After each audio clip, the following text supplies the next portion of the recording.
Hyper means excessive, emesis means vomiting and gravida word use करते हैं pregnancy के लिए. Excessive vomiting in pregnancy is known as hyperemesis gravidarum. This is a very short topic, very easy topic, always asked in exams as a short note. Okay, how will you manage when a patient is having complaints of hyperemesis gravidarum? Okay, you have to write what we are going to cover under this topic: introduction, definition, incidence, clinical manifestations, investigation, diagnosis, complications of hyperemesis gravidarum, management.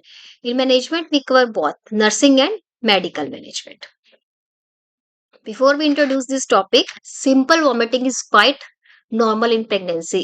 Simple vomiting is considered as an early sign of pregnancy. Patient is having complaints of nausea, morning sickness. This is a sign of early pregnancy. But she is able to do his normal day to day activities. She is vomiting in the morning. Okay, then in vomiters there is no stain is there, no bad smell is there. Okay, no acetone smell is there, and no bile juice is present. Then we consider it as simple vomiting. We give her antiemetic drugs. Okay, ask her to take plenty of fluids. Some antiemetic drugs we can give her, and this is quite normal. But what is hyperemesis? मतलब vomiting क्या हो रही है, excessive हो रही है patient को. Patient is complaining of vomiting and she is not able to digest her food. Okay, every time she is taking something orally and she is going to vomit it. Then serum electrolyte imbalance and her day she is not able to do his normal day to day activities. This is called as hyperemesis gravidarum. Okay, then first the introduction of the hyperemesis gravidarum. Excessive vomiting in pregnancy is a rare condition found in 1 in 1000 pregnancies. Nausea and vomiting exist, and dehydration and ketoacidosis may result in serum electrolyte imbalance. Excessive vomiting हो रही है pregnancy के अंदर. अभी क्या हो गया, इसके एक्सेसिव वॉमिटिंग क्या होती है, 1 in 1000 प्रेगनेंसीज में होती है. नोजिया होगा पेशेंट को, वॉमिटिंग, और that may lead to dehydration and serum electrolyte imbalance. What is the incidence of hyperemesis gravidarum? There is marked fall in incidence during last 30 years. It is now rarely in 1 in 1000 pregnancies. अभी क्या है, जो हमारे mother's हैं वो क्या है, aware है. जैसे ही उनको वॉमिटिंग लगता है वो अपना फर्स्ट ट्रीटमेंट तो यही लेती है होम्स पे कि वो प्लेंटी ऑफ जूस लेती है. Antiemetic drugs are easily available on the antenatal clinics. Okay, they can just go and take that medicines. अब नाउ क्या है, 1 in 1000 प्रेगनेंसीज में क्या है, इंसिडेंस होता है हाइपरमेसिस ग्रेविडेरम का. The reason for this fall are, मतलब अभी क्या हो गया, लास्ट 30 ईयर्स से क्या होता है, जो रीजन हाइपरमेसिस ग्रेविडेरम के केसेस है वो क्या होते हैं, बहुत कम आते हैं. तो उसकी फॉल का रीजन क्या है? Number 1 is better application of family planning services. मतलब अभी क्या है, फैमिली प्लानिंग सर्विसेज क्या है, उनको ग्राउंड लेवल पे पीएचसी है, सीएचसी है, उन पे एंटीनेटल क्लिनिक है. ठीक है, प्रेग्नेंट मदर्स है, उनको इंजेक्शन दिए जाते हैं, इम्यूनाइजेशन होता है उनका प्रॉपर, ड्रग्स अवेलेबल है वहीं पे, एंटीमेटिक है, कैल्शियम एंड आयरन टैबलेट्स दी जाती है उनको. ओके, तो क्या करते हैं इस वजह से क्या होता है, हाइपरेमेसिस ग्रेविडेरम की वजह से फिटल को कोई हार्म हो या फिर मदर की हेल्थ पे कोई बैड इफेक्ट पड़े, उसको हम क्या कर सकते हैं, इजिली कंट्रोल कर सकते हैं. इसलिए क्या होता है, इंसिडेंस भी क्या हो गया, हाइपरमेसिस ग्रेविडेरम के धीरे धीरे कम होते चले गए हैं. Early visit to antenatal clinic. Okay, potent anti-emetic and antihistaminic drugs. They are available to the mothers at ground level. That's why the cases are very short. Then what are the causes and etiology of hyperemesis gravidarum? Exact cause is unknown but is thought to be associated with. मतलब जो exact काज है वो हम नहीं बता सकते हैं. ठीक है, क्योंकि मे बी हार्मोनल चेंजेस होते हैं बॉडी के अंदर. ओके, मे बी मैटरनल जो मदर है उसके स्ट्रेस की वजह से, okay, they are not able to handle the new life in their new life in their life. That's why maybe some stress issues, some okay, they are the causes of the hyperemesis gravidarum. तो exact cause is unknown but is thought to be associated with number one is multiple pregnancy. One mother is having twin pregnancy, triplets, quadruplets pregnancy, then it is quite common because hormonal changes are there. Heritiform mole, H mole, a history of unsuccessful pregnancy. Okay, they are trying to conceive the baby but they are not able to conceive. Okay, maybe that maternal stress is there, mostly limited to the first trimester. जो first 3 months होते हैं उसमें क्या होता है, pregnancy के time पे ही क्या होती है, ये एग्जर्वेट करती है। Unplanned pregnancies more common in first pregnancy. First pregnancy में भी क्या है, तो मेन रीजन क्या है हाइपरमेसिस ग्रेविडेरम का, कि हार्मोनल चेंजेस हो रहे हैं बॉडी के अंदर। और सेकंड क्या होता है, मदर स्ट्रेस ले रही है, may be due to her first pregnancy, unplanned pregnancy. Okay, may be they are trying to conceive unsuccessful pregnancies. इसकी वजह से क्या हो रही है, हार्मोनल चेंजेस हो रहे हैं बॉडी के अंदर। स्ट्रेस की वजह से भी हार्मोनल चेंजेस हो रहे हैं। एचसीजी है, ह्यूमन क्रोनिक गोनेडोट्रोफिन हार्मोन्स है, एस्ट्रोजन हार्मोन्स है, उनके लेवल क्या होते हैं, बहुत ज्यादा हाई हो जाते हैं और वो क्या करते हैं, हमें हमारा जो वॉमिटिंग सेंटर्स है उनको एग्जर्वेट कर रहे हैं। इसलिए क्या होता है hyperemesis gravidarum. What are the clinical manifestations of hyperemesis gravidarum? When patients comes in early case, okay, patients early case and late case. Early case में क्या होगा, पेशेंट्स को कल वॉमिटिंग स्टार्ट हुआ है, आज वो क्या होगी, हमें विजिट करने के लिए हॉस्पिटल में चली गई है या पास के एएनसी क्लिनिक है, एंटीनेटल क्लिनिक है, उस पर चेकअप करने के लिए चली गई है। This is called as early case. Vomiting occur throughout a day, normal day to day activities are curtails, no evidence of dehydration and starvation.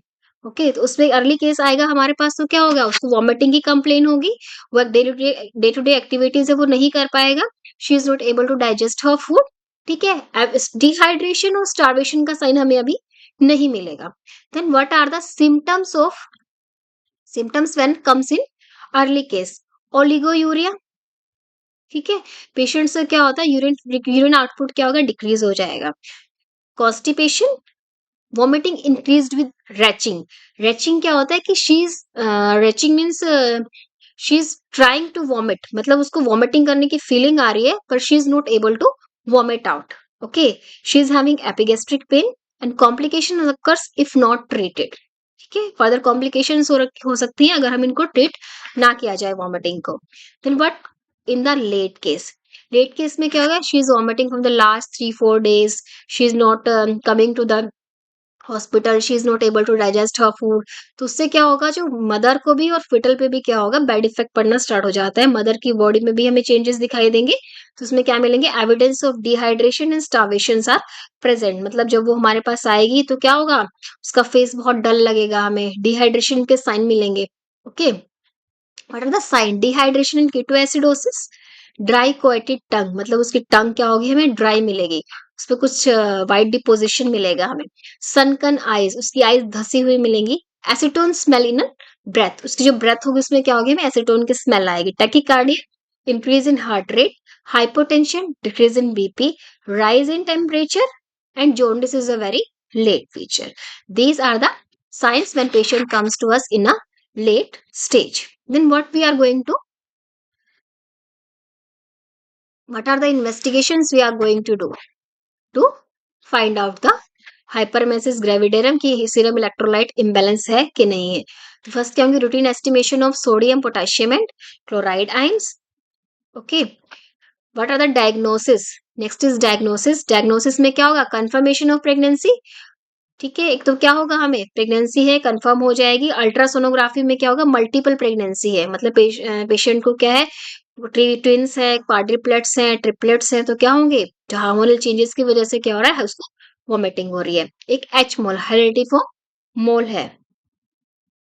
Then what are the complications of hyperemesis gravidarum? कि stress ulcer in stomach, जब वो बार बार vomit करने के जा रहे हैं तो उससे क्या हो सकता है, स्ट्रेस अल्सर हो सकता है, इसोफेजियल स्टीयर और रप्चर हो सकता है। Jaundice is a very late features and neurological complications. अगर पेशेंट क्या है 4-5 days से वॉमिट कर रहा है, हॉस्पिटल नहीं आया है, ठीक है, she is not able to digest, वो अपनी एक्टिविटीज भी नहीं कर पा रही है, तो उसमें क्या होता है, न्यूरोलॉजिकल कॉम्प्लिकेशंस के चांसेस भी होते हैं। तो उसमें होता है protein myelinolysis, due to hyponatremia. Protein myelin क्या होता है, इसमें क्या होता है, जो हमारे नर्व सेल्स है, नर्व सेल्स के अराउंड क्या होती है, एक माइलिन शीथ होती है। माइलिन शीथ क्या करती है, जो हमारे सिग्नल्स होते हैं नर्व्स टू नर्व्स क्या करती है, वो ट्रांसमिट करती है। अगर हमारी बॉडी के अंदर सीरम इलेक्ट्रोलाइट इम्बेलेंस होगा, सोडियम का कंसंट्रेशन कम होगा, तो क्या होगा, वो सिग्नल्स क्या होते हैं, ट्रांसमिशन सही तरीके से हमारे ब्रेन तक नहीं पहुंचते हैं। इसी को बोलते हैं हम protein myelinolysis. Second is the peripheral neuritis. Peripheral neuritis क्या होगा, उसको नमनेस फील होगी अपने हैंड्स में, ओके, फीट्स में। उसको बोलते हैं कि she is not able to feel something, that's she is complaining और समथिंग इज कांटेदार जैसा उसको लगता है, ठीक है। उसको बोलते हैं numbness in hands and feets, इसको peripheral neuritis. Then how will you manage this case? What are the principle of management of hyperemesis gravidarum? First तो क्या करना है हमें, फर्स्ट टू कंट्रोल वॉमिटिंग। जो उसकी वॉमिटिंग है उसको हमें क्या करना है, कंट्रोल करना है। She is patient is not having she is not taking orally anything, but retching is there, she is having the feeling to vomit. So first we have to control her vomiting. Second is to correct fluid electrolyte and other metabolic disturbances promptly and effectively. हमें जो उसकी body के अंदर fluid electrolyte का imbalance हुआ है उसको हमें क्या करना पड़ेगा, रिस्टोर करना पड़ेगा। थर्ड क्या है principle of management, to prevent and detect any complications at early stage. मतलब हम जैसे ही हमारे पास पेशेंट आया है, हमें ये भी देखना है कि हम जो उसको इस तरह से ट्रीट करना है कि वो क्या करे, कॉम्प्लिकेशंस की तरफ ना जाए, उसको जोंडिस ना हो, ठीक है, न्यूरोलॉजिकल कॉम्प्लिकेशंस है उन सबको हमें क्या करना है, अर्ली स्टेज पे ही प्रिवेंट करना है। तो फर्स्ट क्या करेंगे, हम उसको फ्लूइड्स देंगे। Oral feeding with held for 24 hours before cessation of vomiting. जैसे क्या वॉमिटिंग उसको नहीं है तो हम क्या करेंगे, ओरल फीडिंग क्या करेंगे उसकी 24 आवर्स के लिए उसको विद हेल्ड कर देंगे। मतलब उसको 24 आवर्स तक नील पर ओरली उसको मुंह से कुछ भी नहीं लेना है। IV drip started, IV drip start करेंगे and total amount of fluid is 3 litres. 3 litres fluid क्या करना है, हमें उसको आईवी देना है। इसमें हाफ तो क्या होगा, 5% डेक्सट्रोज यूज करेंगे और हाफ क्या करेंगे, हम रिंगर लैक्टेट सॉल्यूशन को हम यूज करेंगे। Extra amount of dextrose is equal to amount of vomitus and urine in 24 hours is to be added. मतलब क्या है, हमने उसको 24 आवर के लिए विदहेल्ड कर दिया, उसको कुछ खाने के लिए नहीं दिया है, आईवी स्टार्ट कर दिया है। आईवी में हम क्या कर रहे हैं, उसको 3 लीटर्स फ्लूइड हमें चढ़ाना है, पर फिर भी पेशेंट क्या कर रहा है, उसको वॉमिटिंग आ रही है, तो हम एक्स्ट्रा अमाउंट क्या करेंगे डेक्सट्रोज का, जितना कि वो यूरिन और वॉमिटिंग उसका आ रहा है, उस दोनों को ऐड करके क्या करेंगे, उतना ही हम उसकी बॉडी में डेक्सट्रोज आईवी इंजेक्ट करेंगे। कि third is serum electrolyte estimation, उसका सोडियम क्लोराइड आयंस है, उनका क्या करना है, हमें इन्वेस्टिगेशंस करानी है। Internal nutrition by nasogastric tube में be given in severe cases. ठीक है, कि पेशेंट क्या करना है, उसको बिल्कुल भी डाइजेस्ट नहीं कर रहा तो हम नेजोगैस्ट्रिक ट्यूब लगा देंगे, ताकि उसको बहुत ही सीवियर केसेस में होता है ये। ओके, ये patient is losing his consciousness, okay, she is not you can say peripheral जो माइलोनोलिसिस की न्यूरोलॉजिकल कॉम्प्लिकेशंस होती है, उसी पेशेंट्स में क्या करते हैं, हम लोगों को नेजोगैस्ट्रिक ट्यूब लगाना पड़ता है, ठीक है, तो उसको इंटरनल न्यूट्रिशन देने के लिए। Then what are the drugs we give to the patient of hyperemesis gravidarum? Antiemetic drugs. Anti means against, emetic मतलब वॉमिटिंग, वॉमिटिंग के जो अगेंस्ट एंटीमेटिक ड्रग्स बोलते हैं इनको, एंटीमेटिक ड्रग्स। तो फर्स्ट क्या करेंगे, हम उसको प्रोमिथाजीन देंगे, फिनार्गन 25 mg, क्लोरपेराजिन 5 mg और ट्राइफ्लू प्रोमाजिन 10 mg, 2 और 3 टाइम्स IM देंगे उसको हम। मेटाक्लोप्रोमाइड भी दे सकते हैं उसको हम ऑरली। हाइड्रोकोर्टिसोन 100 mg IV देंगे। न्यूट्रिशनल सपोर्ट में विटामिन B1 B6 B12 की टैबलेट्स हैं, इसको ओरली देंगे। Nursing care, what nursing care you give to the patient of hyperemesis gravidarum? Sympathetic and firm handling, ठीक है, social and psychological support, these are the two nursing management. Then what are the clinical features of improvements? हमने fluid start कर दिया है, drug start कर दिए हैं, ठीक है, पेशेंट्स को क्या है 24 आवर्स के लिए हमने उसकी जो ऑरली है उसको विदहेल्ड कर दिया है। तो हमें कैसे कैसे पता चला है कि पेशेंट की कंडीशन इंप्रूव हो रही है? तो what are the clinical feature of improvement? First, subsidence of vomiting, vomiting क्या हो गई है, आप रुक गई है। Feeling of hunger, better look, disappearance of acetone from breath and urine, normal pulse and BP, normal urine output. मतलब क्या है, वॉमिटिंग क्या हो गई, स्टॉप हो गई है। पेशेंट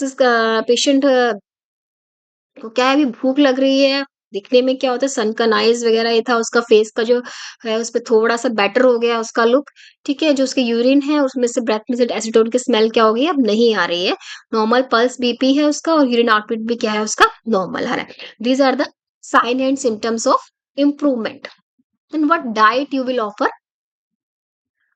तो before IV omitted food given orally, मतलब आईवी को स्टॉप करने से पहले क्या करेंगे, हम उसको थोड़ा सा खाने के लिए कुछ देंगे, फूड देंगे। उसमें क्या होता है, मोस्टली हम कार्बोहाइड्रेट रिच फूड देते हैं, ब्रेड बिस्किट्स हैं, टोस्ट है। If she is able to digest that food, then we omit the IV. IV को क्या करेंगे, हम स्टॉप कर देंगे। ठीक है। देन स्मॉल बट फ्रिक्वेंट मील, उसको स्मॉल स्मॉल मील्स देने हैं, पर जल्दी जल्दी देने हैं।